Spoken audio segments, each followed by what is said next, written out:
Greetings, dear passengers. As you can all very clearly see, I'm Streamline, the engine responsible for your train of thoughts. The 24th of February, 2023. A whole year since the full-scale Russian invasion of Ukraine began. This shocking, barbarous act of aggression has sent shockwaves around the globe, and yet one player in the international game of chess has stood stealthily on the sidelines, looking on as the rockets rain relentlessly down and the diplomatic fires rage furiously, like a wolf crouching in the shadows, awaiting the perfect opportunity to strike. And today, out they came into the open, carefully wrapped in sheep's clothing, presenting to the world their version of geopolitics, their version of what the international situation is and should be. Today, China strikes. China issued a 12-point position paper today, proposing their idea of how to end the Russo-Ukrainian war. The less than 1,000-word-long document hadn't exactly been treated as a serious potential resolution by either side of the conflict, with the US and Ukraine reacting swiftly but dismissively, and Russia having not issued a reaction of any kind at time of writing. And yet, the points China made in its paper is actually hauntingly prophetic for how the Chinese state wants to portray itself on the international stage, how an international order under their charge would look like, and even how China would use that to its advantage. To this end, while the document listed 12 points of proposal, China's intent and purposes could be summed up to 3 objectives. Number 1. Delegitimize the Western powers. As the West gradually awakens to the dangers of Chinese hostility and painstakingly slowly began to counter Chinese influence militarily, diplomatically, and economically, China has repeatedly accused the US of adopting a Cold War mentality, quote-unquote, by forming a Western-led bloc in opposition to the totalitarian powers like Russia and China itself. And the term Cold War mentality just nearly missed gracing the top spot on China's 12 points, sitting at an honorable second place nonetheless. So, when put in context of how China applies this language, it is pretty clear China is accusing the West for starting the war in the first place. Not to mention the elaboration of said point is basically a repeat of Russia's whining on how NATO's eastward expansion has become a grave security concern, and that the West is satisfying their security concern at the expense of Russia. Even though China refrained from using key words such as NATO, the military bloc China described could hardly be the Warsaw Pact or the Axis powers. China then proceeds to criticize unilateral sanctions, claiming that those who apply sanctions are weaponizing the world economic system.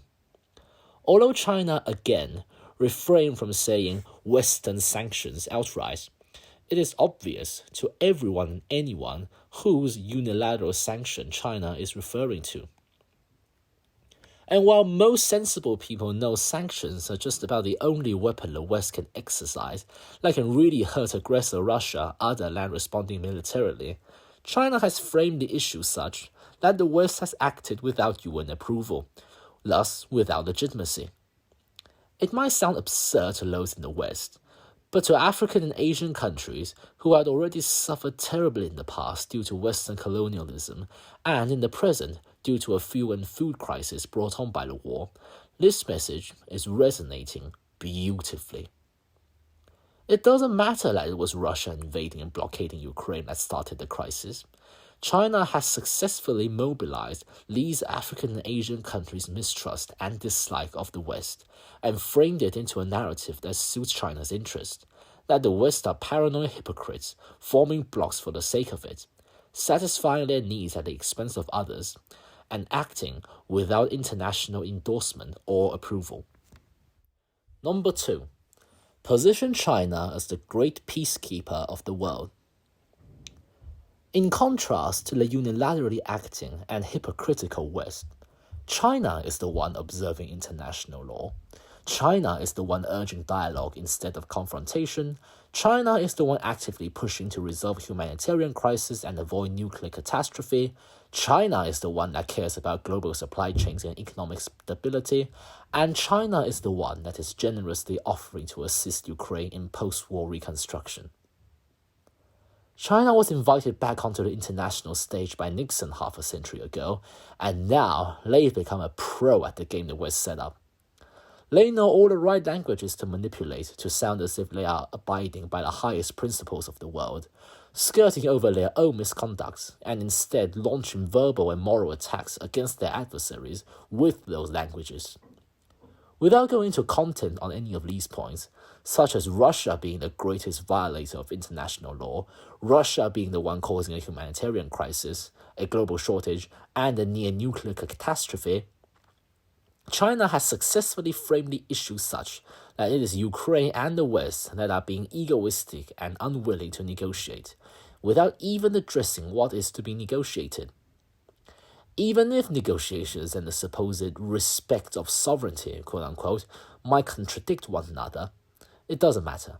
For China, with these simple flicks of diplomatic and PR language, has now painted itself in a far better light than the West, and anyone unsatisfied with the West will be all aboard. Number 3. Redefine what sovereignty and international order mean. This liberal interpretation of what sovereignty and international order mean isn't due to any laziness or chance. It is totally in China's interest to leave these unexplained, because China is going to explain these as they see fit when they see fit. Sovereignty and international order doesn't necessarily mean the territories and borders return to Ukraine and Russia's status quo antebellum.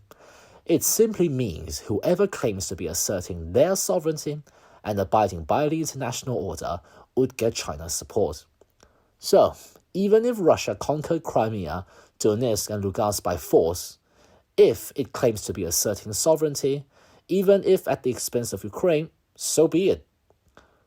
This is, perhaps, the most chilling of all three of China's purposes in this paper, for not only had China already used this liberal interpretation to block out any humanitarian aid to Hong Kong and Xinjiang while China brutally oppressed their human rights, China is also flexing to exercise this narrative as they plan the invasion of Taiwan. It is not the first time China has claimed the Taiwan issue as an internal issue, and while Taiwan and the US might dismiss such an absurdity, if the Ukraine war set up a precedent in international law that sovereignty and international order is what China defines, then Taiwan and the entire peace-loving world is in jeopardy. For China can not only invade Taiwan while legally, quote-unquote, blocking all international aid to the island, it can basically redraw the world map as they see fit. China's 12-point, less than 1,000-word position paper proposing a peace plan to the Russo-Ukrainian war, released on the one-year anniversary of the war's beginning no less, might not seem significant on the outset, as most world leaders dismiss the ingenuity of it almost immediately. But the message it encoded on China's global desires should be alarming for all peace and freedom-loving people of the world. The greatest financial backer and emotional supporter of Russia's brutal assault on humanity could not be allowed to dictate the peace of a conflict that has already cost so many innocent and valiant lives, especially not when they are openly scheming about initiating an equally brutal assault themselves. Peace and freedom-loving people of the world, beware of China, an aggressor posing as a peacemaker, a wolf in sheep's clothing. And that, dear passengers, brings us to the end of our journey today. Be sure to hop on board my train next time, and I shall see you all then.